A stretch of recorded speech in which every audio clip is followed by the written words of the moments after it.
ልቦለድ ታሪኮችን መጻፍ እንዲሁም ደግሞ ልቦለድ መጽሐፍቶችን ማንበብ ሸሪዓችን እንዴት ይመለከተዋል ይላል። አጅነቢ ሴቶች ጋር ከመነካካት በራቀ መልኩ ፊልሞች ላይ ተዋናይ ሆኖ መሳተፍስ እንዴት ነው በሸሪዓችን ይላል። የተወሰኑ ተማሪዎች ከመምህራን መካከል ለአንዱ ስጦታ ማበርከት ፈልገው ብር እናዋጣ ካሉ በኋላ ከዚያም የተወሰነውን ብር አዋጡ። ከዛም በኋላ ሙስሊሞችም ሙስሊም ያልሆኑትም አዋጡ። በኋላ ላይ ግን የተገዛው የሌላ እምነት ተከታይን የሚያንጸባርቅ ምስል ነው የተገዛው እና ይህንን ሙስሊሞቹ አላወቁም፣ ግን ብር አዋጥተዋል። ሙስሊም ያልሆኑት ገዝተው ለዛ ለሚሰጠው መምህር ሰጡት። ከዛ በኋላ እነዚህ ሙስሊሞች ምንድነው ማድረግ ያለባቸው? ሴት ልጅ ስትሰግድ ግንባሯ ላይ ምልክት ቢወጣባት ችግር አለው ወይ? ሰላም አለይኩም። የኔ ስራ ከማህበረሰቡ ቆዳ ገዝቼ ለሚረከበኝ አካል መሸጥ ነው። ሙስሊም ያላረደውን በሌላ አካል የታረደን ከብት ቆዳ መግዛትና መሸጥ በሸሪዓችን እንዴት ይታያል? ሰላም አለይኩም። ጥያቄ ነበረኝ። ጥያቄ ምንድነው? የዱቄት ፋብሪካ ማሽን ለማስመጣት የሚፈልግ ሰው እሱን ለማስመጣት በልማት ባንክ በኩል ብቻ ነው ማምጣት የሚቻለው፣ በግለሰብ ደረጃ ተከልክለዋል። እናም እሱን ለማስመጣት በልማት ባንክ ሲሄድ ልማት ባንክ የሚያደርገው ምንድነው? ማሽኑን እሱ ነው የሚያስመጣልን በብድር መልክ ማለት ነው። ያን ከማስመጣቱ በፊት የማሽኑን ዋጋ 20% ቀድመን በዝግ አካውንት እናስቀምጣለን። ከዛ እሱ ከተቀመጠ በኋላ ማሽኑን ያመጣልናል። ካመጣው በኋላ ማሽኑ ይመጣና ይተክላል። ስራ ሲጀምር ጀምሮ ልማት ባንክ ክፍያውን መቀበል ይጀምራል። ከ5 እስከ 7 ዓመት ባለው መክፈል የሚቻለው፣ በአንድ ጊዜ ልከፍል ቢባል ስለማይቻል ልማት ባንኩ በሚያስቀምጠው ልክ ነው በየወሩ እየከፈሉ መሄድ የሚቻለው። ወለድ የሚል ነገር የለም። ያው በኪራይ መልክ ይመጣል። በዛ መልክ ስራው ይሰራል። በኋላ ከመጣ በኋላ ተተክሎ በተባለው ጊዜ ክፍያ የማይኖር ከሆነ ያው ቅጣት ይኖረዋል። ወለድ አይሉትም፣ ቅጣት ነው የሚሉት። ላዘገየበት ይባላል እና ቅጣት አለው። መክፈል ቢያቅተው ሰውየው ንብረቱ የሚወሰደው ያ ያመጣው ማሽን ነው ማለት ነው። በተባለው ጊዜ ከፍሎ ሲጨርስ ግን ማሽኑን ወደ እሱ ንብረት ይሆናል፣ ወደ እሱ ይመለሳል። እና ይሄ ነገር በሸሪዓችን እንዴት ይታያል ይላል። ሰላም አለይኩም። ሁለት ባልና ሚስት ለ55 ዓመታት በጋራ ኖረዋል። አሁን ተጣልተው እሱ በ3 ፈታሁ አለ። ለልጆቹም ደውሎ መፍታቱን ነገራቸው። ከዛም በኋላ ንብረት ተከፈለ። ሌላ ሚስት አገባ። ያችንም እንደገና ፈታ፣ ሌላ አገባ። አሁን የመጀመሪያዬን ልታረቅ አለ። በንዴት ነው 3 ያልኩኝ ነው የሚለውና ምን ትሉኛላችሁ? አላህን እባክህ አላህ አትጨክንብን ዝናቡን ስጠን ብሎ ማለት በሸሪዓችን እንዴት ይታያል ይላል። ሙስሊሙ ሰው ከክርስቲያን ሰው ጋር ውል ይግባባሉ። ሙስሊሙ የክርስቲያኑን እምነት ለማረጋገጥ ፈልጎ ወሬውን ለማመን ብሎ እስኪ ማርያም እንበል ይለዋል። ሙስሊሙ ለክርስቲያኑ እንዲምልለት በዚህ መልኩ ይጠይቀዋል። ይህም ብሎ ማለቱ በሸሪዓችን እንዴት ይታያል? ሰላም አለይኩም። ጥያቄ ነበረኝ። አንድ ተማሪ ዩኒቨርሲቲ ከገባ በኋላ አብዛኛው ጊዜውን በትምህርት ነው የሚያሳልፈው። በተለይ እንደ ዶክትሬት እና ኢንጂነሪንግ ያሉ ዘርፎች ብዙ ዓመታትን ይወስዳሉ። ስለዚህ አንድ ሰው የህይወቱን ብዙ ክፍል በትምህርት ነው የሚያሳልፈው። 7 ወይም 8 ዓመት ይወስድበታል። ስለዚህ ለአኺራው ትንሽ ጊዜ ነው የሚሰጠው። እንዲህ ከሚሆን ትምህርቱ ቢቀር ይሻላል ወይስ ምን ይሻላል ብትመክሩኝ? ብስሚላህ አርሕማን ራሒም አልሐምዱሊላህ ወሰለላሁ ወሰለም ዐላ ረሱሊላህ ወዐላ አሊሂ ወሰሕቢሂ ወመንዋላህ። የተከበራችሁ የሱና ቴሌቪዥን የጠይቁ ፕሮግራም ተከታታዮቻችን ነው። ጠይቁ ፕሮግራማችን እንደተለመደው ሰዓቱን ጠብቆ ለእናንተ ሊደርስ እዚህ ስቱዲዮ እንገኛለን። እስከ ፕሮግራማችን ፍጻሜ ድረስ አብራችሁን እንድትቆዩ አክብሮትን ጋብዛችኋለን። መልካም ቆይታ ይሁንላችሁ። ሰላም አለይኩም። ወአለይኩም ሰላም ወራህመቱላህ። እናችሁልን አልሐምዱሊላህ ናችሁ? አልሐምዱሊላህ። ዛሬም ኢንሻአላህ የተለያዩ ጥያቄዎች አሉ እናቀርባቸዋለን። ወደ መጀመሪያው ጥያቄ ስናልፍ በ0963 መጨረሻው 98 የተላከልን ነው። አሰላሙ አለይኩም። ሁለት ጥያቄዎች ነበሩኝ። የመጀመሪያው ጥያቄ ልብ ወለድ ታሪኮችን መጻፍ እንዲሁም ደግሞ ልብ ወለድ መጽሐፍቶችን ማንበብ ሸሪዓችን እንዴት ይመለከተዋል ይላል። ቢስሚላሂ ራህማኒ ራሂም አልሐምዱሊላሂ ረቢል ዓለሚን ወሰላቱ ወሰላሙ ዐላ ሰይዲና ሙሐመድ وعلى آله وصحبه الطيبين الطاهرين أما بعد فأسأل الله تعالى أن يجعل نياتنا خالصة لوجهه الكريم وأن يوفقنا لما يحبه ويرضاه إنه على كل شيء قدير. إن شاء الله نياتنا نترو أدرقن كالله سبحانه وتعالى أجر فلقن لنكتاتل استوسر له إن من ناقرون أنتم تسموتن إن شاء الله ሊላህ እንዲያደርግልን አላህን ለምናለሁ። ልብ ወለድ ወይም ደግሞ የሰዎች ራሳቸው ፈብርከው ራሳቸው እንዲህ ቢሆን ብለው የሚጽፏቸው ነገሮችን በተመለከተ አይነት አላቸው። ጠቃሚ የሆኑ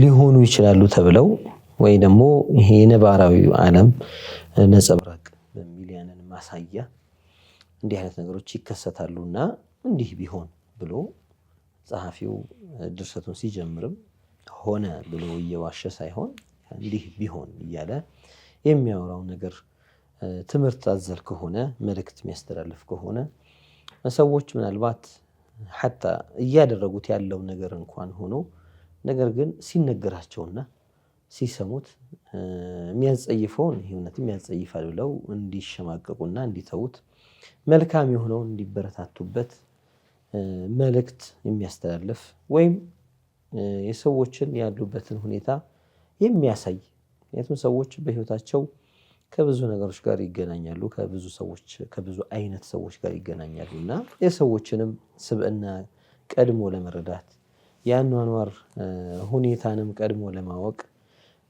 ትምህርት ይሰጣል ብሎ ታምኑበት የሚጻፍ ከሆነ ምንም ችግር የለውም፣ ጉዳት የለውም። እንደ ንያውና እንደ ጸሐፊው ዓላማ ይወሰዳል ማለት ነው። በአብዛኛው እንዲህ አይነት ነገሮች ሰዎችን የሚያስተምሩ ሆነው እናገኛቸዋለን። ያኔ ምንም እንኳን አንዳንዶች በጣም ጋጠወጥ የሆኑ ሰዎች ወይ ደግሞ ስርዓት አልባ የሆኑ ሰዎች በአጻጻፋቸውም ትምህርታዊ ከመሆን ይልቅ ስሜታዊ ነገሮች ላይ ወይም ደግሞ አጥፊ ነገሮች ላይ ወይም ግዴለሽነት የሚያበረታቱ ለሰው ክብር አልባነት የሚያበረታቱ በመልካም ባህሎችና በጥሩ ስነ ምግባሮች መታነጽን የሚያፈርሱ ግዴ ለማንተ እንደዚህ ብታደርግም ችግር የለም እንደፈለክ ሁን አይነት ልቅነት የሚያበረታቱ ሲሆኑ ጎጂ ይሆናሉ። ምንም ግልጽ ነው ይሄ ነገር ከማንም አይሰወርም። ለምን አይነት ስላላቸው ነው። ድርሰት ብለው የሚጻፉ ነገሮችም አይነት ስላላቸው ነው። አንዳንዶች ሐራምን የሚያላምዱ አሉ። ሰዎች ሐራምን ለመስራት ይሸማቀቁ የነበሩ ሰዎች እንዳይከብዳቸው እንዲቀላቸው እና እንዲለማመዱት በሰሙት ቁጥር ሰው ሁላ የሚያደርገው ነገር ነው እንዴ እኔስ ባረገው ምን ችግር አለው የሚል አይነት ስሜት እንዲጭርባቸው የሚያደርጉ ከሆኑ الدعوة إلى الفساد ነው የሚሆነው፣ ወደ መጥፎ ጥሪ ነው የሚሆነው። በቀጥታ ንግግር በማድረግ ይሁን መልእክት በመላክ ይሁን ስነ ጽሁፍ በማዘጋጀት ይሁን የትኛውንም አይነት መልእክት ማስተላለፊያ ዘዴዎች ተጠቅሞ ወደ መጥፎ የሚያደርገው ጥሪ ሐራም ላይና ወንጀል ላይ የሚጥር ይሆናል። ከዚያ በተቃራኒው ደግሞ ወደ ጥሩ የሚስብ አንዳንድ ታሪኮች መግለጫ ሊሆን ይችላል። በነገራችን ላይ ልብ ወለዶች፣ ድርሰቶች የተከሰቱ ነገሮችን በአማራ አገላለጽና በጥሩ ገለጻ የሚጻፍባቸው ይኖራሉ። አንዳንዴ ደግሞ ቢሆን እንዴት ይሆናል የሚል አይነት ነገርም ሊሆን ይችላል። ታማኝነትን የሚገልጽ ኺያናን የሚያሳይና የኺያናን መጥፎነት ወይም ደግሞ ክህደትን መፈጸም በጣም መጥፎ ነገር እንደሆነ ያንን የሚያንጸባርቅም ሊሆን ይችላል። ሌሎች ነገሮችን ዓላማ አድርጎ መተጋገዝ መንፈስን የሚያበረታታ ታማኝ ሆኖ መገኘትን፣ አገር ወዳድ ሆኖ መገኘትን፣ ሰው አክባሪ ሆኖ መገኘትን፣ ትህትናን የመሳሰሉትን የሚያበረታቱ ጽሁፎች ይኖራሉ። እነዚህ ይበረታታሉ። ከዚያ በተቃራኒ የሆኑት ደግሞ ይወገዛሉ። ስለዚህ በድፍን ልቦለድን መጻፍ አይቻልም ብለን ማለት አንችልም። በድፍን ሁሉም የልቦለድ ጽሁፎች ደግሞ ትክክል ናቸው፣ ጥሩ ናቸው፣ ይበረታታሉም አይባልም። በተፍሲል እናስቀምጠዋለን። በዚህ መልኩ ጥሩ የሆነ ሰዎችን ወደ ጥሩ አይነት ነገር የሚስብ ከሆነ ለዱንያቸውም ቢሆን የሚጠቅማቸው ከሆነ ምንም ችግር የለም። ሰው የዱንያ ስራውን በዚህ መልኩ አድርገህ ብትሰራ፣ እንዲህ ብትነግድ፣ እንዲህ ብታደርግ፣ እዚህ ቦታ ብትሄድ፣ የአካባቢ ሰዎች ጋር በዚህ መልኩ ሙዓመላ ብታደርግ ብሎ ሸሪዓው በማይከለክለው መልኩ ማዕሉማትን መረጃን የሚሰጥ አይነት ስነ ጽሁፍ ሲሆን ጥሩ ነገር ይሆናል፣ መልካም ይሆናል። በተቃራኒው ሲሆን ደግሞ ይወገዛል። በዚያ ተፍሲል አድርገን ለይተን እናየዋለን። ማንበቡም እንደ መጻፉ ነው። ያው መጻፉ ለጥሩ ነገር ነይቶ ከጻፈው ሰውየው ጥሩ ነው እንደሚባለው፣ ለመጥፎ ሲሆን መጥፎ እንደሚባለው፣ ማንበቡም ደግሞ በጥሩ ንያ ሲያነበውና ለመጥፎ ንያ አስቦ ሲያነበው ሁክሙ ልክ እንደዛው ይሆናል ማለት ነው። ስለዚህ በማንበቡ ትይዩ መጻፉም የመጻፉ ሁክም ማንበቡ ጋር አብሮ ይመጣል ማለት ነው። ያው ዞሮ አንድ ነገር ሰውየው ልብ ውስጥ የሚታሰብ ነገር ይሆናል። ያንን ወደ ጽሁፍ ይገለብጠዋል። ያንን ጽሁፍ ከጻፈ በኋላ ወደ ህትመት ይመጣል። ማተም የሚባለው ነገርም አለ። ከማተሙ በኋላ መሸጥ የሚባልም ነገር አለ። አታሚዎች ይሸጣሉ። ከዛ በኋላ መግዛት ሲሸጥ ገዢ አለ። ከገዛው በኋላ ማንበብ አለ። ስለዚህ ብዙ የህብረተሰብ ክፍሎች ናቸው እዚህ ላይ የሚሳተፉት። ጸሐፊው አለ፣ አታሚው አለ፣ ሻጩ አለ፣ ገዢው አለ፣ ማንበቡ አለ። ስለዚህ መሸጡ፣ መግዛቱ፣ ምኑም ሁሉም ሁክሞች እዚህ ውስጥ ይገባሉ። ጠቃሚ ሆኖ ከተገኘ ምንም ችግር የለውም፣ ይቻላል። ሸሪዓ ፍቁድ ያደረጋቸው ነገር ውስጥ ይገባል። አይ ጎጂ ሆኖ ከተገኘ ደግሞ ወደ መጥፎ ነገር መጥራትና መሳብ ስለሚሆን ማንኛውም ضرርን መከላከል እስልምና ላይ ሙቀደም ነገር ነው፣ ቅድሚያ የሚሰጠው ነገር ስለሆነ አንዳንድ ጊዜ ጥቅምና ጉዳት አብሮ ሊመጡ ይችላሉ። ሙሐቀቅ የሆነ ጉዳት ካለ ከጀርባው የሆነ ጥቅም እኮ ሊገኝበት ይችላል ተብሎ ቢገመት እንኳን ደርኡል መፋሲዲ ሙቀደሙን ዐላ ጀልቢል መሳሊሕ ይባላል። ያኒ ጉዳትን መከላከል ምናልባት ሊገኝ ይችላል ከሚባል አይነት ጥቅም ይገኛል ከማለት ከሱ ይቀድማል። ይሄኛው ጉዳትን መከላከል ይቀድማል እና ሰው ራሱን አደጋ ላይ ጥሎ የሆነ ነገር ላገኝ ከማለት ይልቅ ራሱን ከአደጋ መከላከሉ ቅድሚያ የሚሰጠው ይሆናል ማለት ነው። ወደ ሁለተኛው ጥያቄ ስናልፍ አጅነቢ ሴቶች ጋር ከመነካካት በራቀ መልኩ ፊልሞች ላይ ተዋናይ ሆኖ መሳተፍስ እንዴት ነው በሸሪዓችን ይላል። ያው ቅድም ልቦለዱ ላይ እንዳለው ይሄ በፊልም መልክ በትረካ መልክ ወይም በተውኔት መልክ የሚሰራው ራሱን የተጻፈውን ነገር ያው የሚጻፉት ነገሮችን ነው ደራሲው ያዘጋጃቸውን ከዛ በኋላ ወደ መሬት የሚተገበሩ በተግባር ደረጃ አክት በማድረግ የሚታየው ይሄ ነገርም ከዚያው ጋር አብረው የምንወስደው ይሆናል። ያኔ አኪድ ሸሪዓዊ ሁክሞች ከአጅነቢ ጋር መነካካት ሐራም ነው። ይሄ የትም ቦታ ቢሆን ነው። ይሄን ተጀኑ ማድረግ የትም ቦታ ቢሆን ግዴታ ነው። ወደ ፊልሙን ወደ መተወን ስንመጣ ይሄ በድርሰት መልክ የተጻፈውን ታሪክም ሊሆን ይችላል ሌላም ነገር ወደ መተወኑ ሲመጣ የሚተወንበት ሁኔታና የፊልሙ ወይም የዚህ የጽሁፉ ዓላማ ይወስነዋል። ቅድም እንዳልነው ወደ መጥፎ ነገር የሚጋብዝ ከሆነ ያን ነገር ማድረጉ ክልክል ይሆናል። በዚያ ላይ በተውኔት መልክም ራሱ ተዋኝ ሆኖ መገኘቱም ክልክል ይሆናል። አስተማሪ ነው ብሎ ባሰበበት መልኩ ከሆነ ደግሞ ያንን በሚያስተምር መልኩ ማቅረብ ይቻላል።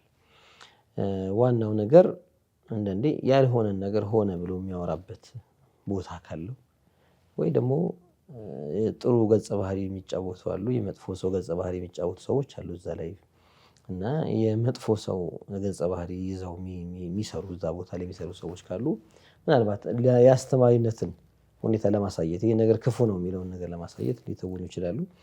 ውሸቶችና ያልሆኑ ነገሮች የሚወሩበት ከሆነ ሒካያ ያስፈልገዋል። ሰውየውም ዋሾ እንዳይሆን ያልሆነውን ሆነ ብሎ ያልተከሰተውን ተከሰተ ብሎ እንዳያወራ። ፊልም ስለሆነ ውሸት ይፈቀዳል አይባልም። ድራማ ስለሆነ ውሸት ይፈቀዳል አይባልም። ድርሰትም ቢሆን ያልተባለውን ሆነ ብሎ የሚያወራ ከሆነ ውሸት ነው የሚሆነውና እዚያ ቦታ ላይ እንዲህ ቢባል ማለት ነው ብለው ሲጀምር እንዲህ ቢባል ወይም ደግሞ እንዲህ አይነት ነገሮችን የሒካያ የምንላቸውን ቃላቶች ተጠቅሞ መጀመር መቻል አለበት። መርሐባ በ0976 መጨረሻው 09 የተላከልን ጥያቄም እንደሚለው የተወሰኑ ተማሪዎች ከመምህራን መካከል ለአንዱ ስጦታ ማበርከት ፈልገው ብር እናዋጣ ካሉ በኋላ ከዚያም የተወሰነውን ብር አዋጡ። ከዛም በኋላ ሙስሊሞችም ሙስሊም ያልሆኑትም አዋጡ። በኋላ ላይ ግን የተገዛው የሌላ እምነት ተከታይን የሚያንጸባርቅ ምስል ነው የተገዛው እና ይህንን ሙስሊሞቹ አላወቁም፣ ግን ብር አዋጥተዋል። ሙስሊም ያልሆኑት ገዝተው ለዛ ለሚሰጠው መምህር ሰጡት። ከዛ በኋላ እነዚህ ሙስሊሞች ምንድነው ማድረግ ያለባቸው? ብራችንን መልስልን ማለት አለባቸው? እምነት ነክ ነገር አይመለከተንም ብለው ወይስ ምንድነው ማድረግ ያለባቸው? ወደ ስጦታው ተሰጥቷቸዋል፣ ተሰጥቶታል ሰውየው። ያው እንዲህ አይነት ነገሮች ላይ ቅድመ ጥንቃቄ ማድረግ ነው የሚያስፈልገው። ተቀላቅሎ መኖር ከሌሎች እምነት ተከታዮች ጋር ተቀላቅሎ መኖር ከጉዳቶቹ መካከል አንዱ ለእንዲህ አይነት ነገር መጋለጥ ነው፣ ጥንቃቄ ካልተደረገ ማለት ነው። ስለዚህ ቅድሚያ ሙስሊሞችና ገይር ሙስሊሚን ከሙስሊም ሌላ ያሉት አንድ ላይ የሆነ ነገር በጋራ እናድርግ ብለው ሲያዋጡ ቅድሚያ ሙስሊሞቹ ሸርጥ ማድረግ ያለባቸው እንደ ቅድመ ሁኔታ መስፈርት ማስቀመጥ ያለባቸው እኛ ከእምነታችን ጋር የማይሄድን ነገር በገንዘባችን እንዲሰራ አንፈቅድም። ስለዚህ ስጦታው ሁሉንም የጋራ የሚያደርጉ ስጦታዎች የልብስ ስጦታ ሊሆን ይችላል፣ ጌጣጌጦች ሊሆን ይችላሉ፣ ሰዓት ሊሆን ይችላል፣ ቤቱ ላይ የሚያስቀምጠው ጌጥ ሊሆን ይችላል፣ ሌላም ነገር እንጂ የእምነት መግለጫ የሆነ እምነትን ማሳያ ነገር እንዲሆን አንፈልግም ብለው ቅድሚያ ማሳወቅ ነው ያለባቸው። ይህንን ነገር አይ እኛ መግዛት የፈለግነው እንዲህ ነገር ነው ብለው የእምነታቸውን እነሱ ማርያም ቤቱን ምናምን ምስል ፍሬ ማሰረተው ምናምን መስጠት ፈልገው ከሆነ እኔ አልገባበትም ነው ማለት ያለባቸው። ቅድሚያውን ካወቁት እኔ አልገባበትም፣ እኛ ሙስሊሞቹ በራሳችን ማድረግ ከቻለን የምናደርገውን ነገር አዋተን እንሰጣለን። ሀዲያ ለካፊርም ይሰጣል ለሙስሊም ይሰጣል፣ ምንም ችግር የለም። አይሰጥ የሚልን አይደለም እያበረታታን ያለ ነው እኛ። ነገር ግን እምነቴ የማይፈቅድልኝን ነገር እኔ አላደርግም፣ እስልምና የማይፈቅድልኝን ነገር አላደርግም። እኔ ለአላህ ተገዢ ነኝ፣ የአላህ ባሪያ ነኝ። አላህ ባዘዘኝ መልኩ ነው መኖር ያለብኝ። ራሴን ያሳመንኩት እንዲህ ነው። ተማሪ ቢሆን አስተማሪ ቢሆን ባለስልጣን ቢሆን ተራ ሰው ቢሆን ማንኛውም ይሁን በሙስሊምነቱ መኩራት አለበት። እስልምናውን ማስከበር መቻል አለበት። በሌላው ተጽዕኖ ሊያድርበት አይገባም፣ ክብር ስለሆነ እስልምና። ስለዚህ የቅድመ ጥንቃቄ ስራ ነበረ የሚጠበቅባቸው። እነሱ ምናልባትም እነዚህ ሰዎች በፍጹም አያደርጉትም፣ እኛ ሙስሊሞችም ስላዋጣን እንዲህ አይነት ነገር አያደርጉም በሚል ግምት ዝም ብለዋቸው ሬዲያ ነገር ተፈጽሟል። ገንዘቡን ለእነዚህ ሰዎች እናንተ ግዙ ብለው ወክለው ሰጥተዋቸው ከሆነ እነሱ አድርገውበታል። ሙስሊሞቹ እነዚያ ካፊሮች በሰሩ ስራ አይጠየቁም። የግድ አሁን ገንዘቡ መልሱልን ብለው መጨቃጨቅ ወይ ደግሞ ከነሱ ጋር ተካሮስ መግባት አያስፈልጋቸውም። ነገር ግን እንደ ሁክም ሸርዒ ነው የምናወራው። ይሄ እንደ ሁክም ሸርዒ የሚገደዱበት ነገር የለም። አሁን አንድ ያን ነገር ወስደው ሰርፍ አድርገውታልና። ነገር ግን ዲናችን ላይ ዲኑን ተመርኩዘን ከምንመክራቸው ምክሮች መካከል አንዱ ግን ምንድነው? በእንዲህ አይነት ጉዳይ ላይ በቃ ብሩን እኛ ለዚህ ነገር እንዲሆን ስለማንፈልግ ብሩን መልሱልን ማለታቸው ጥሩ ነገር ይሆናል። ለመቼ ነው ጥሩ የሚሆነው? ለቀጣይ ዓመታት ለሚቀጥሉት ጊዜያቶች። ለምን ማበረታቻ ይሆናቸዋል። እነዚህ ሰዎች خلاص ቅድሚያ ነግራቸውን ከተቀበልናቸው በኋላ የፈለገውን ነገር እናደርግበታለን የሚል ሞራል ይዘው ለቀጣይም ያው ምን አመጡ ያው ተናግረው ዝም አሉ የሚል አይነት ነገር ጋር እንዳይደረስ ለቀጣዮቹ በር ለመዝጋት በቃ እኔ ይሄ ነገር እንዲሆን አልፈቅድም፣ እኔ ያዋጣሁትን ብር መልሱልኝ፣ በቃ ፍላጎት እንደሌለኝም እንደውም ለመምህሩ ነግረዋለሁ የሚል አይነት ነገር ሰው በእስልምናው ኮርቶ በእስልምናው ጸንቶ ምንም አይነት ሌላው ሰው ተጽዕኖ ሲያሳድርበት እንቅጯን ቢናገር እነዚህ ተማሪዎች በሚቀጥለው ይከበራሉ፣ እምነታቸውም ይከበርላቸዋል፣ ራሳቸውን ያስከብራሉ። ለሚቀጥሉት ጊዜያቶች በገንዘባቸው እነሱ የማይፈቅዱት ስራ እንዳይሰራ መከላከል ይችላሉ። ስለዚህ ከዚህ አንፃር ይህን ያደረጉ መሆን ጥያቄው የጠየቁን ተማሪዎች ለሐላል እንዲውል ለጥሩ ነገር እንዲውል ነውና እኔ ገንዘቡን በፈልገው መጥፎ ነገር ላይ ውሎብኛል አልፈልግም፣ መልሱልኝ፣ እኔ ሌሎች ሙስሊሞች ካሉ ከነሱ ጋር ሼር አድርጌ የራስን ስጦታ ለመምህሩ እሰጣለሁ ብሎ ያን ነገር ማፋረስ ነው። እንደዛ ሲሆን እነሱ የነሱንም አቋም ማስገንዘብ ይችላሉ ማለት ነው። በ07 መጨረሻው 25 የተላከልን ጥያቄ ምን ነው የሚለው ሴት ልጅ ስትሰግድ ግንባሯ ላይ ምልክት ቢወጣባት ችግር አለው ወይ? ግንባር ላይ ምልክት መውጣት እሷ ፈልጋ የምታደርገው ነገር አይደለም። አስለን አንድ ጊዜ ያው መተሻሸት ሲኖር ሊያጋጥም የሚችል ነገር ነው ሱጁድ ላይ። ነገር ግን ሱጁድ ላይ ግንባራችንን ማሳረፍ እንጂ እዚያ ላይ ግንባራችንን መሬቱ ላይ መፈቅፈቅ ወይ ደግሞ ከዛ ጋር መጋጋጥ ሸርዕ ላይ አልመጣም። ግንባርን ያው የጭንቅላታችንን ክብደት እዛ መሬቱ ላይ ማሳረፍ ነው። ግንባራችን መክሹፍ ሆኖ ሴትም ትሁን ወንድም ይሁን ያን የማድረግ ግዴታ አለባቸው። ከዚያ በተረፈ ግን እስኪላጥ ድረስ አንዳንድ ሰው ስለሚንቀሳቀስ ነው። ያ መተሻሸት በመጣ ቁጥር ግንባር ላይ ያው እጃችንም ላይ እኮ እናያለን። አንዳንድ ጊዜ ክብደት ከባድ ስራ የሚሰሩ ሰዎች አንዳንዴ ወይ በእጃቸው መሬት ላይ የሚመረከዙ ሰዎች ፑሽአፕም ሲሰሩ የመሳሰሉት እዚህ አካባቢ መጥቆር ነገር ይመጣል። ያው ቆዳና ሌላ ነገር ሰውነት ከሌላ ነገር ጋር ሲተሻሽ የሚያመጣው ነገር ነው።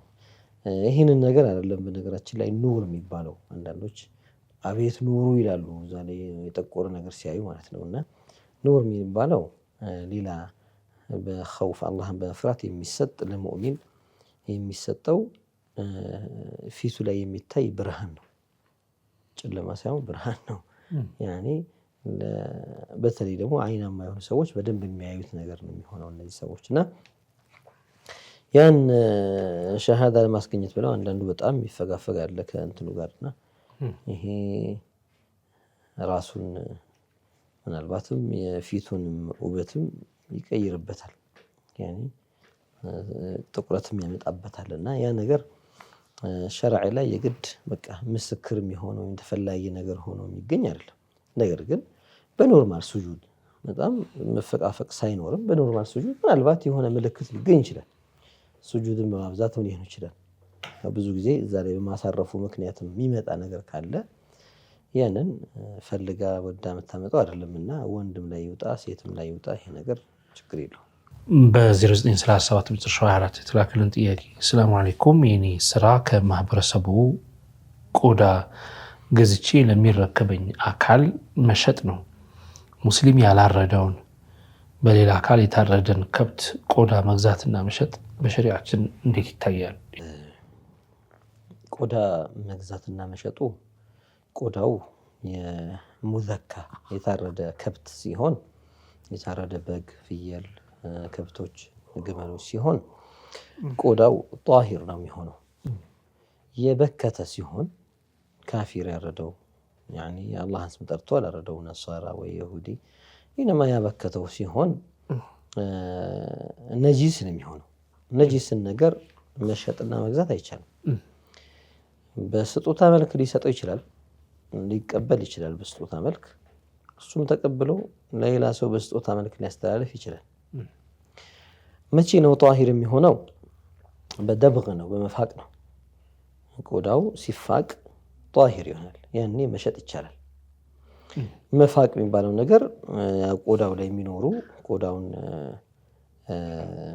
እንዲበሰብስ ወይም እንዲሻግት የሚያደርጉ ነገሮችን ከሱ ላይ ሙሉ ለሙሉ በማንሳት እንዲሁም ደግሞ ጸጉሩን ከላዩ ላይ በማንሳት ምክንያቱም ሻዕሩል መይተቲ ነጂስ ነው የመይታ ቆዳዋ ጸጉሯ ነጂስ ነውና የበከተ ማለት ነው መይታ ማለት የበከተ ማለት ነው ይሄ መነሳት መቻል አለበት ያ ተነስቶ ጸጉሩ ሙሉ ለሙሉ እንዲሁም ላይ ያለው ልፋጩ ምናምን እዛ ላይ ያሉት ነገሮች እንዳለ ተነስተው ይሄ ቆዳውን ቢታው ያበሰብሷል የሚባሉ ነገሮች ተፍቆ ተነስቶ ያኔ ጧሂር ይሆናል ያኔ ከሰው بالمتنجس ነው የሚሆነው እንደ ተነጀሰ ልብስ ይሆናል ውሃ ሲፈስበት ጧሂር ይሆናል ማለት ነው በውሃ ይታጠብና ጧሂር ይሆናል እዚያ ያኔ ነው መሸጥ የሚቻለው ስለዚህ ከዛ በፊት ባሉት መርሐላዎች የበከተ እንስሳ መኪና ገጭቶት ይሞት ሊሆን ይችላል ወይ በቴስታ ተመታተው አንዱ ሞቶ ሊሆን ይችላል ተፈጥፍጦ ይሞት ሊሆን ይችላል የመሳሰሉት እንደዚህ አይነቱን ቆዳውን ገፎ ደብግ አድርጎ መጠቀም ይቻላል ያኒ ረሱል አለይሂ ሰላቱ ወሰለም አንዲት ፍየል ሞታ ሊጥሏት ሲሉ هل انتفعتم بإيابها ብለዋል በቆዳዋ يعني بجلدها በቆዳዋ ለምን ተጠቀሙ ነበር ብለው መንገዱንም አሳይተዋል يعني ሲፋቅ ጧሂር ይሆናል ያኔ መጠቀም ይቻላል ማለት ነውና እንዲህ አይነቱን ሳይፋቅ በፊት መሸጥ መግዛትም አይቻልም የበከተ ከሆነ ስለዚህ በጣም ቆንጆ ጥያቄ ነው የተጠየቀው ብዙ ቆዳ እየገዙ የሚሸጡ ሙስሊሞች አሉ የበዓላት ጊዜ እናስተውላለን ስለዚህ በሙስሊም በዓላት ጊዜ ምንም يعني ግምታችን ሙስሊሙ ሐላል ነው የሚያደርገው ብለን ስለምናምን ያንን እየገዙ ይሸጡ በካፊር በዓላት ጊዜ ግን መግዛት በሚባለው መልኩ አይሆንም አራጁ ዝም ብሎ በነፃ የሚሰጣቸው ከሆነ ያንን ከብት ያረዳው ሰው በማይነጃጀሱበት መልኩ እጃቸው ላይ ሆነ ነገር አድርገው ያንን ቆዳ ሰብስበው ከዛ በኋላ ራሳቸው የሚፍቁት ከሆነ በራሳቸው ፍቀው አሊያም ደግሞ ለሌላ ሰው በስጦታ መልክ ሊያስተላልፉት ይችላሉ እነሱ ስጦታ አድርገውለት ተበሩዕ አድርገውለት ያ ሰው ደግሞ ተበሩዕ ቢያደርግላቸው ይቻላል ነገር ግን በሽያጭ መልክ ግን መሆን አይችልም ማለት ነው ተመልካቾቻችን እየተከታተላችሁ የምትገኙ ጠይቁ ፕሮግራማችንን ነው አሁን የረፍት ሰዓታችን ላይ ደርሰናል ካፍታ ቆይታ በኋላ ተመልሰን እንገናኛለን ራችሁ አትሉ ጠብቁ ኢንሻአላህ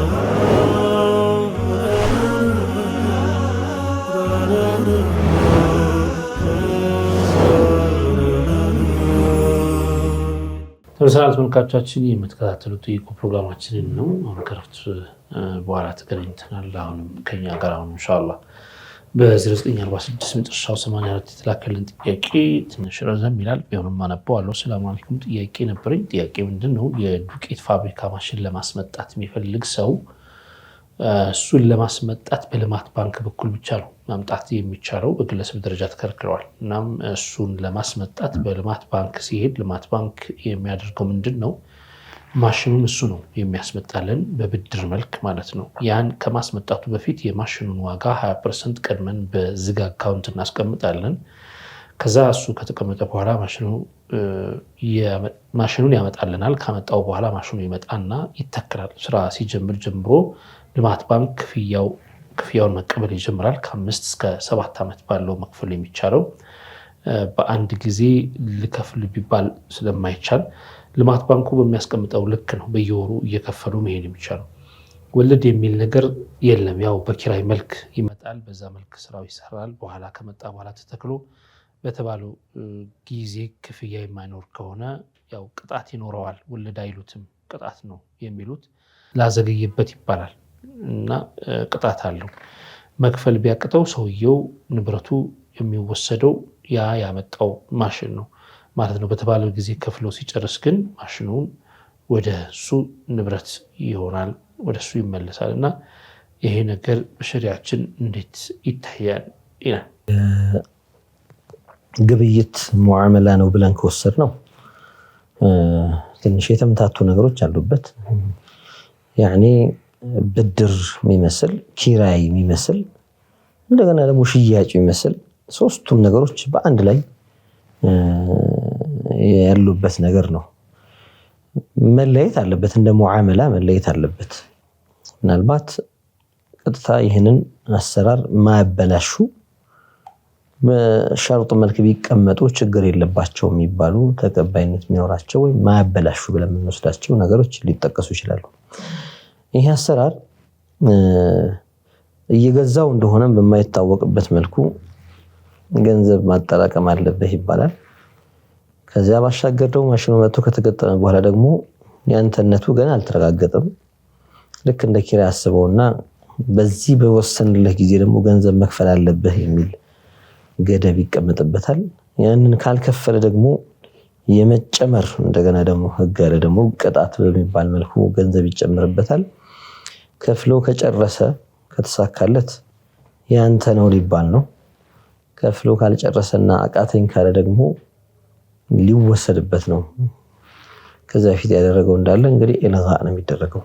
ይሄ እንደ ሙዓመላ አያስኬድም፣ ሸርዓን አያስኬድም።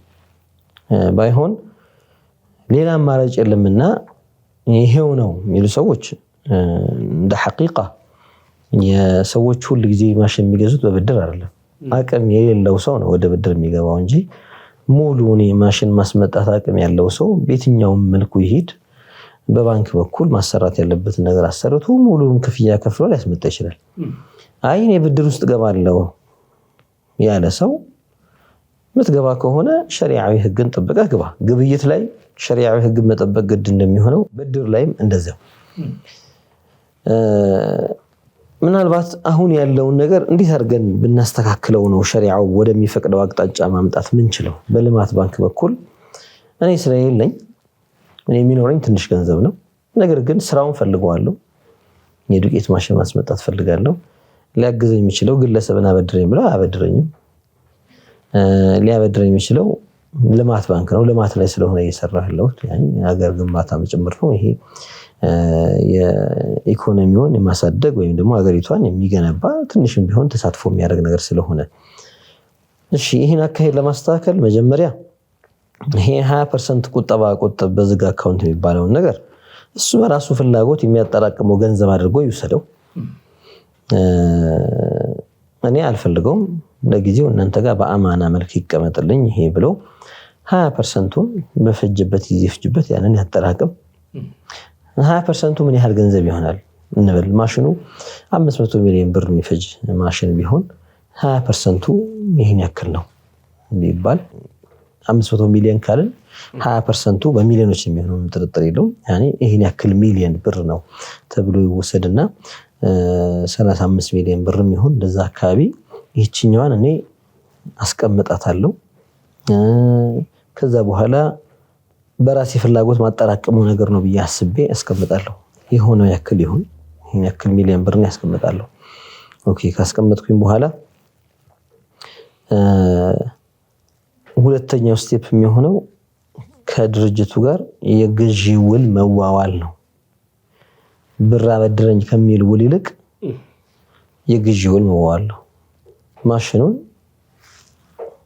ከዚህ ቦታ ገዙልኝና ለሽጡልኝ ወይም ከዚህ ሀገር አስመጡልኝና ለሽጡልኝ። እነሱም ሙሉ ገንዘብ ከፍለው ነው የሚያስመጡት። ምክንያቱም ማሽኑ የሚያመርተው ድርጅት ውጭ ሀገር ያለው ድርጅት ገንዘብ ሳይከፈል አይሰጥም። የተለመዱ አሰራሮች አሉ። ያንን ባንኩ ሊከፍል ነው። በዛ በኩል ክፍያ ፈጽሞ ሲያመጣው ባንኩ ገዛው ተብሎ ይወሰድለት። ምልከታውን ይሄኛውን ግዙልኝ ብሎ ያላቸው ግዙልኝም ሳይሆን በቃ ገዝታችሁ ለኔ ይሸጡልኝ ያላቸው ሰውየው ነው።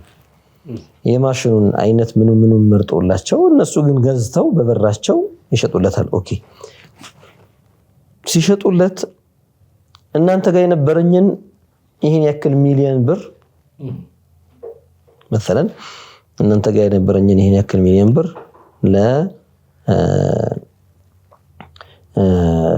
ቅድሚያ ክፍያ አድርጌዋለሁ ብሎ ይስማማል። ያ ብር ተቀምጦ የነበረውን ብር አሁን ልክ እንደሚረከብ አድርጎ እነሱ ጋር ያለ ብር ነው ቅድሚያ ክፍያ ለእናንተ ይሆናልኝ ብሎ ይከፍላል። ኦኬ፣ ስለዚህ የቀረበህ ብር አለ። በምን ያህል ጊዜ ነው የምትከፍለው? ሽያጩ ሲከናወን የጊዜ ገደብ መቀመጥ አለበት። የዱቤ ሽያጭ ስለሆነ 20%ን ይሄው ከፍያለሁ፣ የተቀሩትን ደግሞ ገንዘቦች 80%ን በ5 ዓመት ውስጥ ከፍላለሁ፣ በ10 ዓመት ውስጥ ከፍላለሁ ብሎ ይስማማል። መርሐባ፣ ገንዘቡ የኔ ያክል ነው። በምን ያህል ጊዜ ነው አንተ የምትከፍለው? በይን ያክል ጊዜ ስለዚህ ለወራት ካካፈል ነው በየወሩ ይሄን ያክል ትከፍላለህ ወይም በየአመቱ ይሄን ያክል ትከፍላለህ በየ3 ወሩ ይሄን ያክል ትከፍላለህ ማለት ነው አው ከፍላለሁ አበቃ ይሄን ውል ከነሱ ጋር ካደረገ በኋላ ይጨርሳል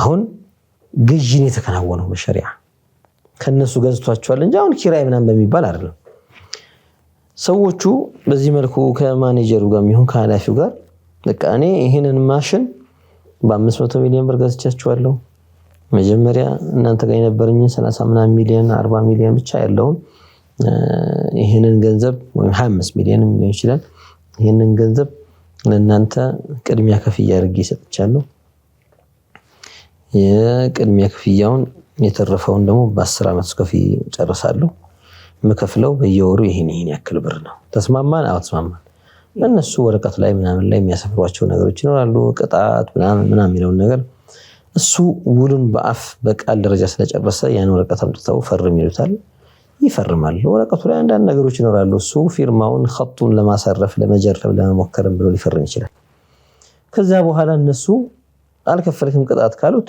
በዙልም የሚጠይቁት ነገር ይሆናል ማለት ነው በቃል ያወራበት ውል ላይ የለም አልተጠቀሰም አልከፈልክምና እንወስድብሃለን ካሉት በዙልም እየወሰዱበት ነው ይሄንን እንደው ሌላ አማራጭ ከጠፋ የሚሄድበት ነገር ነው አለዚያ ግን መጀመሪያውኑ አገባቡን አሳምሮ መግባት ገንዘብ ካለው በገንዘቡ በሙሉ ገንዘቡ አቅሙ የሚፈቅደውን ስራ መርጦ በዚያ ልክ መግባት አሊያም ደግሞ የማይሆን ሸርጥ ውስጥ እንዳይገባ አሁን በተጠቀስኩት መልኩ ሸርጦችን አስተካክሎ ውልን አስተካክሎ መግባት ዋናው ነገር ውል ላይ ነውና ያንን ውል አሳምሮ መግባት የሚጠበቅበት በ0943 በጥርሻው 17 የተላከልን ጥያቄ ምን ይላል ሰላም አለይኩም ሁለት ባልና ሚስት ለ55 አመታት በጋራ ኖረዋል አሁን ተጣልተው እሱ በ3 ፈታሁ አለ ለልጆቹም ደውሎ መፍታቱን ነገራቸው ከዛ በኋላ ንብረት ተከፈለ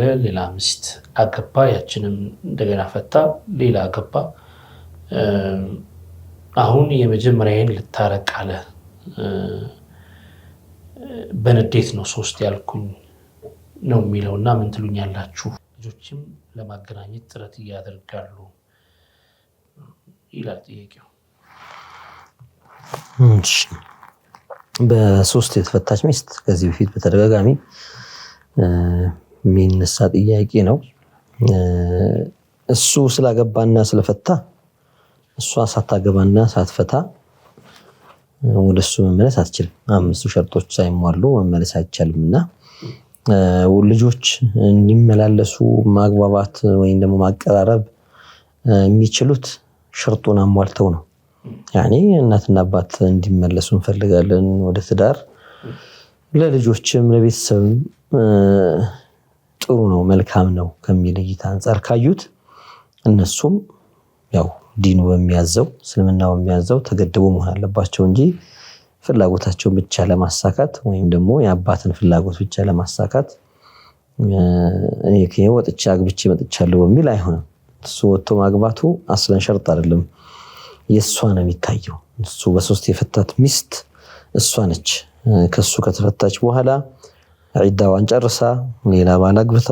ተገናኝቷት ፈቷት ከዛ በኋላ በአዲስ ኒካህ ተመለሰው ዒዳዋን ጨርሳ በአዲስ ኒካህ ተመለሰው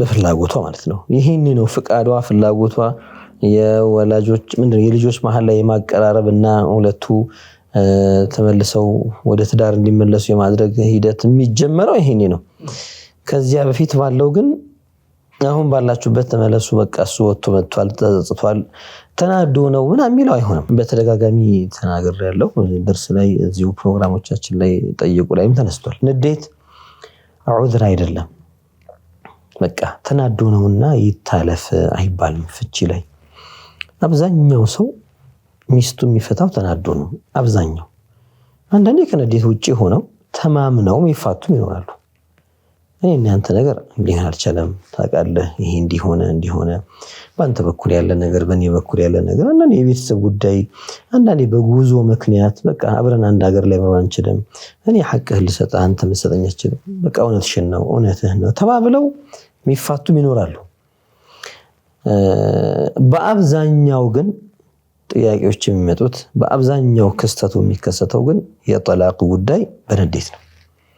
እንደዚህ አበሳጨችው፣ አናደደችው፣ ስትጮህበት፣ ስትሰድበው፣ ሰው ፊት ስታዋርደው፣ ወይ ቤቱን እንደዚህ አድርጋበት፣ ወይ ሚስቱ እናቱን ሰድባበት፣ ወይ እንደዚህ አድርጋ ይሄ ነው በቃ ነገሮች በአብዛኛው ንዴትን ተከትለው የሚመጡ ፍቺዎች ናቸው። ይሄ የታወቀ ነውና ንዴት ዑዝር አይሆንም። በንዴት የፈታሁት ማለቱ እሱ የመመለስ ፍላጎትን ለማሳየት ኦኬ መርሐባ ፍቺውን ፍቺ አይደለም ለማለት ሳይሆን እና አሁን ግን ነድሞኛል ጸጽቶኛል ብመለስና እንደው ከእናታችሁ ጋር በትዳር እንደገና ብኖር እፈልጋለሁ የሚል ፍላጎት ከሆነ ፍላጎት ማሳያ ብለን ነው እንወስደው እንጂ ፍቺውን ሆኗል ወይስ አልሆነም የሚል ማሳያ ለመውሰድ አይደለም። ፍቺው ተከስቷል።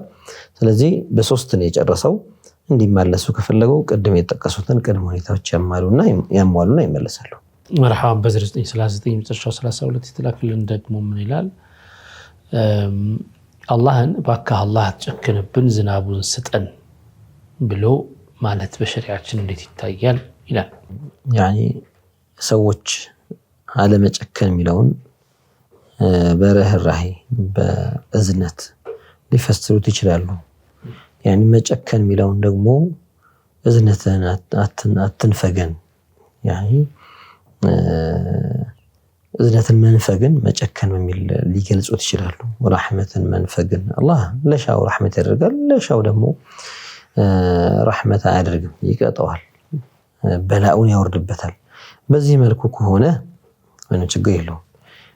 ለሰዎች በምንጠቀመው መልኩ ሳይሆን ጭካኔ የሚለውን ነገር ለሰዎች ስንጠቀመው አስቀያሚና ውጉዝ የሆነ ያኔ ሰው ጋር የሚወገዝ ባህሪ ነው፣ ሰው ጋር የሚጠላ ባህሪ ነው። ከጨካኝ ነው ከተባለ መጥፎነትን ማሳየ ነው። ስለዚህ ይህንን ማዕና ለአላህ መስጠት አይቻልም። ይህንን እንደዚህ ነውና አላህ ይህን አታርግብን እንደዚህ አትሆንብን አይባልም። ነገር ግን የአብዛኞቻችን ግምት ሰዎች አላህን በሚለምኑበት ሰዓት ይህንን ሲሉ የሰውኛ ትርጉምን ሰጥተውት ሳይሆን እንደው ረሕመትን አትንፈገን፣ አትቆጣብን፣ በላ አታምጣብን የመሳሰሉት ነገር ነው። በዛ ማዕና ከሆነ ችግር የለውም። ነገር ግን ይህንን ቃል አይጠቀሙት። ያኔ ጨካኝ የሚለው ቃል ወይም መጨከን የሚለው ቃል በአብዛኛው የምንጠቀመው ለሌላ ማዕና ስለሚሆን ዘም ያለው ወይም ደግሞ ሰዎች ማይወዱት መጥፎ የሆነ ባህሪ በሚመስል መልኩ ስለሚገለጽ እንዲህ አይነቶችን አላህ ላይ አለመጠቀም። በቃ አትቆጣብን፣ ያኒ اللهم قنا غضبك ይባላል እኮ غضبህን ያኒ ቅጣትህን ጠብቀን ከቅጣትህ አርቀን ረሕመትህን አውርድልን ይባላል። በዚህ መልኩ መለመን ነው። በዚሁ ጥያቄ ስር በዚህ ቁጥር ስር ሌላኛው ጥያቄ ምንድነው የሚለው? ሙስሊሙ ሰው ከክርስቲያን ሰው ጋር ውል ይግባባሉ። ሙስሊሙ የክርስቲያኑን እምነትን ለማረጋገጥ ፈልጎ ወሬውን ለማመን ብሎ እስኪ ማርያምን በል ይለዋል። ሙስሊሙ ለክርስቲያኑ እንዲምልለት በዚህ መልኩ ይጠይቀዋል። ይህም ብሎ ማለቱ በሸሪዓችን እንዴት ይታያል? እኛ ሙስሊሞች በካፊሮች በሚምሉበት እነሱን ማስማል ለኛ አይፈቀድልንም። ከመሰረቱ በአብዛኛው ካፊሮቹ የሚምሉባቸው ነገሮች ማርያምንም ይበሉ ሌሎችም ኢየሱስን ይበሉ ሌላም ይበሉ ምናልባት በፈጣሪ የሚምሉበት ከሆነ በፈጣሪ ችግር የለውም። ሌሎቹ ግን የሚምሉባቸው ነገሮች ከተዓዚም ጋር ልክ ለኢላህ የሚሰጠው ለአምላክ የሚሰጠውን ተዓዚም ከመስጠት ጋር ማርያምን ሲሉ በአብዛኛው የጌታ እናት ነች በሚል እምነትና እሳቤ አምላክ ብለው ወላዲተ አምላክ ብለው ነው የሚምሉት። ይህንን አይነት ንግግር እንዲናገሩ መጋበዝ ወይም ደግሞ እድሉን መስጠት ወይም መግፋት ስለሚሆንብን ይህንን ማለት የለብንም። ምናልባት በፈጣሪ ሊምሉ ይችላሉ፣ ያኔ እግዚአብሔርን ብለው ሊምሉ ይችላሉ። አንዳንድ ጊዜ በመሐላ ጉዳይ ላይ ከኢስላም ውጪ የሆኑ ሰዎችም በሸሪዓው ምናስምልበት ሁኔታዎች አሉ። አንዳንድ አህካሞች ላይ በምናስምላቸው ሰዓት ምናስምልበትን ነገር እንመርጣለን። ዝም ብለን በልቁ የፈለጉትን ኩፍራዊ ቃል እንዲናገሩ ሳይሆን የምናደርጋቸው የሚምሉበትን ነገር እንመርጣለን። ያኒ በኢዕቲቃድ በቃ በአምላክ ነው የምለው በሚለው እሳቤ ማለት ነው። እና ይሄ ፉቃሃዎችም ይጠቅሳሉ። አንዳንድ መሳኢሎች ላይ መሃል ላይ የሚያስፈልጋቸው መሳኢሎች ላይ የሚምሉበት እንዲምሉ የሚደረጉበት ነገሮች ይኖራሉ። ያኒ ይሄን በዚህ መልኩ እንወስደዋለን። በየትኛውም አጋጣሚ ግን እኛ እሱ በይበልጥ የሚታመነው ማርያምን ሲል ነውና ብለን እስኪ ማርያም በል ማለት አይቻልም። ለምን عند الحليف በሚምሉበት ሰዓት የሚያስቡት ያንኑ ነገር ነው በሚል የፈጣሪ እናት ነች ብለው ወልዒያዙ ቢላህ ያኒ ጌታዋን ወለደች ነው የሚሉት እነሱ። ጌታዋን ወለደች ፈጣሪዋ እንዴት የሷ ልጅ ይሆናል? ፈጣሪዋ እንዴት የሷ ልጅ ይሆናል? ይሄ አቅል የማይወጣው ነገር የማይቀበለው ነገር ነው። ግን ይሄን ነገር አምነውና አስበው ስለሚሉት ይህ ደግሞ ውድቅ የሆነ እስልምና ጋር የሚጋጭ አቅል የማይቀበለው ሁኔታ እምነት ስለሆነ ኢዕቲቃድ ስለሆነ ወደዚህ ንግግር መጋበዝ ስለሚሆንብን አይቻልም። ማመን ከፈለግን ሳይምሉም ማመን ነው። ካልፈለግን ደግሞ ቢምሉም እነሱ አብዛኞቹ ይታወቃሉ። ወሁም يحلفون يكذبون እየማሉ የሚዋሹ ብዙ ናቸውና ይህንን ሐል ተረድተን ከእንዲህ ነገር ጋር አለመነካካት። ብዙ ሰዎች ወደ ማስማሉ ሲሄዱ ዚህናቸው ብዙ ሙስሊሞች ያደርጉታል። አንዳንዴ ከካፊር ጋር ተቀላቅለው የሚኖሩ ሰዎች ወደ ማስማሉ ሲሄዱ የሚያስቡት መማላቸውን ብቻ እንጂ የሚምሉበትን ነገር ምን ብለው ነው የሚምሉት የማሉበትን ሰውም ይሁን ምንም ብቻ እንደ አምላክ እንደ የአምላክ እናት ምናምን ብለው ያስባሉ ወይስ አያስቡም የሚለው ነገር ራሱ አይመጣለትም በአብዛኛው። እስኪ እንደዚህ በል እስኪ ማርያም በር እስኪ እንደዚህ በል ሲለው ማስማሉን ብቻ የሚያስባለ ምናልባት ያቺ ቅጽበት ያ ነገር ውስጣቸው ላይ ሳይኖር ስለሆነ የሚምሉት የሚያስምሏቸው እነዚህን አይጎዳቸው የሚያስማዮቹን አይጎዳቸው። በተደቡርና ወይም ደግሞ ነገሩን እያወቁት እያስታወሱት ይህን ነገር ሲል በዚህ ማዕና ነው የሚለውን ነገር ከማሰብ ጋር ከማወቅ ጋር ከማስታወስ ጋር ካሉ ግን ጎጂ ይሆናል። መርሐባ በ0911 መጨረሻው 51 የተላከልን ጥያቄ ምንድነው የሚለው? ሰላም አለይኩም ጥያቄ ነበረኝ። አንድ ተማሪ ዩኒቨርሲቲ ከገባ በኋላ አብዛኛው ጊዜውን በትምህርት ነው የሚያሳልፈው። በተለይ እንደ ዶክትሬትና ኢንጂነሪንግ ያሉ ዘርፎች ብዙ ዓመታትን ይወስዳሉ። ስለዚህ አንድ ሰው የህይወቱን ብዙ ክፍል በትምህርት ነው የሚያሳልፈው። 7 ወይም 8 ዓመት ይወስድበታል። ስለዚህ ለአኺራው ትንሽ ጊዜ ነው የሚሰጠው። እንዲህ ከሚሆን ትምህርቱ ቢቀር ይሻላል ወይስ ምን ይሻላል ብትመክሩኝ?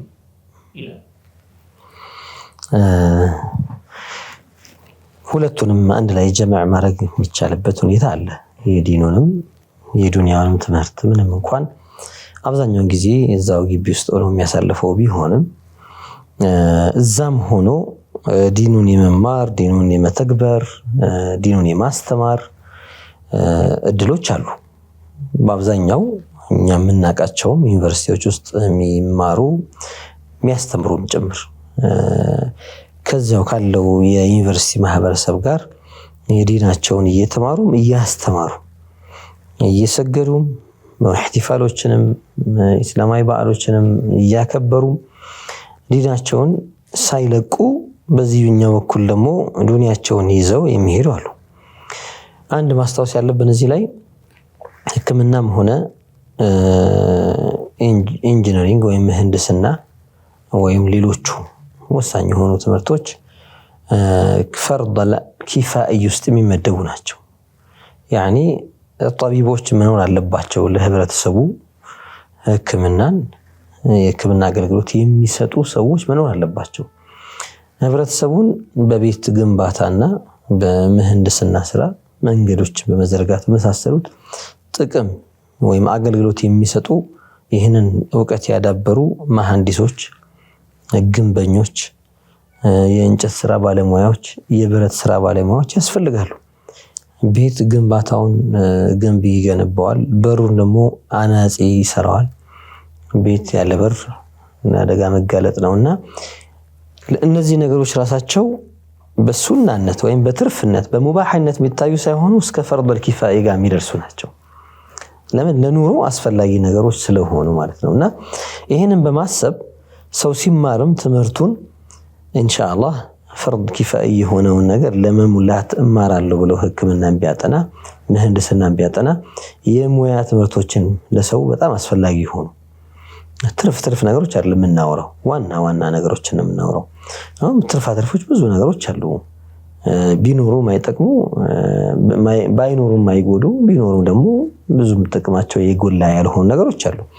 እነዚያን ተተን ዋና ከህክምና ጋር ከህንፃ ግንባታ ጋር ከቤት ስራ ጋር ከእንጨት ስራ ጋር ከብረት ስራ ጋር ሐዳድ ቢላኮ የሚሰራኩ ያስፈልጋል። ሰዎች ቢላቸውን ቢላ ኖራቸው ይገባል አይደል? ቤታቸው ምግብ ለመስራት መገልገያ ድስት የሚሰራላቸው ሲቀደድ የሚጠገንላቸው ያስፈልጋል። ድስቶች ካገለገሉ በኋላ ከጊዜ በኋላ የመቀደድ ነገር ያጋጥማል፣ የመበሳት ነገር ያጋጥማል። ያ የሚጠገንላቸው ያስፈልጋልና ለእንዲህ አይነት ነገሮች መሰረታዊ ናቸውና እኔም ያንን ፈርድ ኪፋያ ይሞላል ብሎ ሲገባ حتى اجر የሚያገኝበታል። ይሄ ማህዱ ዱንያ ብቻ አይሆንም። ራሱ ትምህርቱ ራሱ በቃ ሙልጭ ያለ የዱንያ ብቻ የሚባል ሳይሆን የሚሆነው በንያው ወደ ጣዓ መምጣትም ይችላል።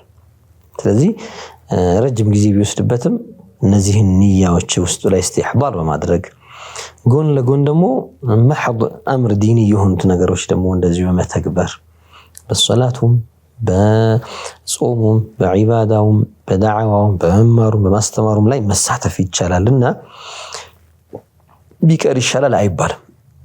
አለመቅረቱ ነው የሚፈለገው መቅረቱ ሳይሆን ለምንድን ነው ሲባል ምክንያቱም ይህን ክፍተት ማን ይሞላዋል? በተለይ በአብዛኛው ሙስሊም ምሁራን ሙስሊም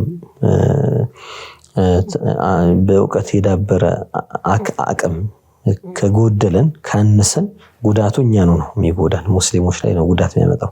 በአብዛኛው ቦታ ስለምናየው ነው። ብዙ ቢሮዎች ላይ ብዙ ትልልቅ ቦታዎች ላይ ሙስሊም ምሁራን በማነሳቸው ምክንያት ሙስሊሙ ላይ አንዳንዴ በደልና ጭቆና ሲደርስ እናያለን።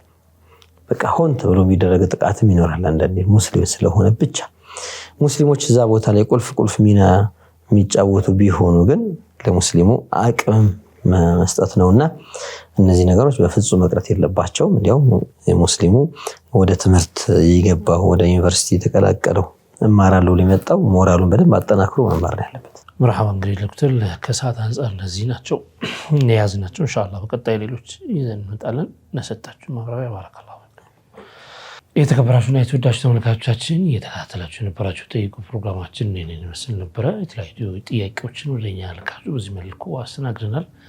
አሁንም ተለያዩ ያልተገለጹ ወይም ያልተበራሩ ነገሮች ካሉ በተለመዱ የስልክ አድራሻዎቻችን በኩል ላኩልን። ኢንሻአላህ ደውሉን እናስተናግዳችኋለን። እዚህ ፕሮግራማችን በሱና ቴሌቪዥን ብቻ ነው የሚተላለፈው። ጁማ ምሽት 3 ሰዓት እንዲሁም ደግሞ እሁድ ቀን 7 ሰዓት ወደ እናንተ ይደርሳል። በተመረጡ ቀናቶች እነዚህ ሁለት ፕሮግራሞች የሚደገሙ ይሆናል። ይሄንን ያለን ከወዲሁ ኢንሻአላህ ለቀጣይ እስከምንገናኝ ለአሁኑ እንሰናበታለን። ሰላም አለይኩም ወራህመቱላሂ ወበረካቱሁ።